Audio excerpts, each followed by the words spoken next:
సూళ్లూరుపేట నియోజకవర్గ తెలుగుదేశం పార్టీ ప్రచారంలో భాగంగా కోటపోలూరు రాజకీయ చాణక్యుడు ఇసినాక హర్షవర్ధన్ రెడ్డి సతీమణి ఇసినాక శ్రీవాణి కోటపోలూరు పంచాయతీలోని అన్ని గ్రామాలలో విస్తృత ప్రచారంలో అడుగడుగున ఇసినాక శ్రీవాణికి ప్రజలు పూలాభిషేకం చేస్తూ హారతులు దిష్టి తీస్తూ బ్రహ్మరథం పట్టారు.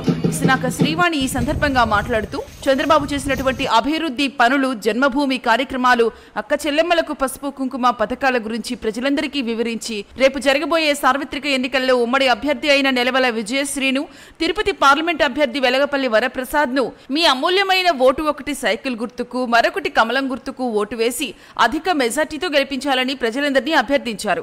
అంతేకాకుండా నేను మీ హర్షవర్ధన్ రెడ్డి భార్యను, నేను ఇక్కడే మీ పక్కనే ఉంటా, మీకు ఎటువంటి సమస్య వచ్చినా నేను ఉన్నాను అంటూ గ్రామ ప్రజలకు భరోసా ఇచ్చారు. ఈ కార్యక్రమంలో భారీ సంఖ్యలో గ్రామ ప్రజలు, అభిమానులు, కార్యకర్తలు తదితరులు పాల్గొన్నారు.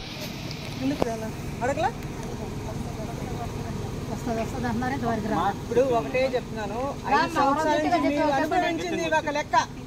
ఇప్పుడు ఒక లెక్క చంద్రబాబు నాయుడు గారు వస్తే మీ బతుకులు, మీ పిల్లల బతుకులు, మీ జీవితాలే మారిపోతాయి. ఒక స్వర్ణ యుగం అవుతుంది, అది మాత్రం చెప్పగలను. ఇంకోటి, మన ఊరుగా నేను చెప్పేది ఏంటంటే, మీకు ఏ సమస్య వచ్చినా నేనున్నాను. నా ఇంటి తలుపులు ఎప్పుడు తెరుచుంటాయి. హర్షవర్ధన్ రెడ్డి ఇంటి తలుపులు ఆయన లేకపోయినా నేను ఆయనలో నేనున్నా. నా దగ్గర మీరు నేరుగా మరిన్ని న్యూస్ అండ్ అప్డేట్స్ కోసం ప్లస్ న్యూస్ ఛానల్ ను సబ్స్క్రైబ్ చేసుకుని బెల్ ఐకాన్ ను ప్రెస్ చేయండి.